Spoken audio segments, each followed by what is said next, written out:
After 2 wars, the Navy had been downsizing. Now the Trump administration wants to grow from 290 to 355 ships. Suddenly, the Navy is putting the brakes on retirement incentives. Instead, it's looking for creative ways to keep people from leaving. I can tell you right now, with the type of growth that we have, it's almost hard to have enough retention.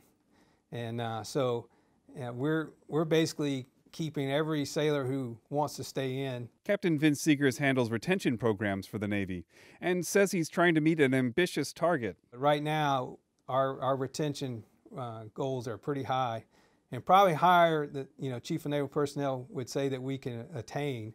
But we're going to try to do the best we can. Flush with cash, the Navy just released a new round of re-enlistment bonuses for fighter pilots, helicopter pilots, and mechanics. You never know what's going to be that tipping point to make someone stay in the Navy. It could be money, it could be a program, it could be as simple as getting the orders they want. Or maybe it's a chance to test drive civilian life for a year.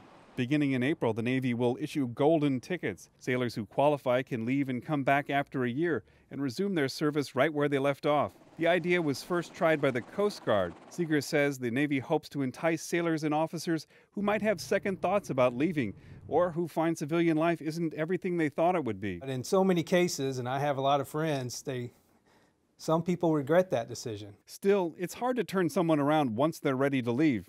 Mackley Marion is a logistics specialist in San Diego. She's taking a class called Reboot with other Navy women who are about to leave the military. Marion will reach 20 years in July, when she can retire with full benefits.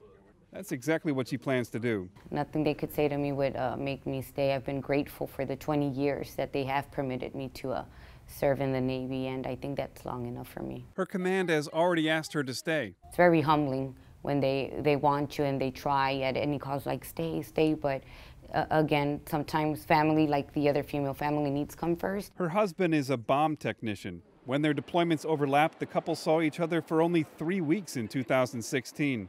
They have 4 kids from 6 years old to 16. Since my husband and I are both military, it's just time for one of us to be here now that the kids are older. The Golden Ticket is part of a series of ideas under the banner Sailor 2025, designed to make Navy life easier. It tries to stagger deployments for married couples. A separate program allows sailors to take longer breaks in active duty service, which might help with college or family obligations. Madeline Rulin joined the Navy at 27. 4 years later, she's ready for the next chapter in her life.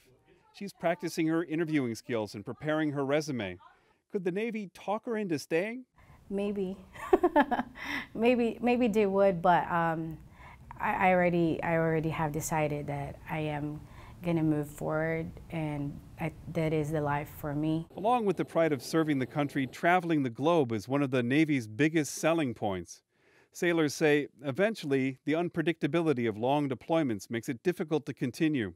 And finding a job doesn't seem like quite as big a concern. I think I'm just more excited than concerned, because I know there's a lot of companies out there that are looking for veterans with a really good, strong leadership. The Navy knows it's competing in a tight job market.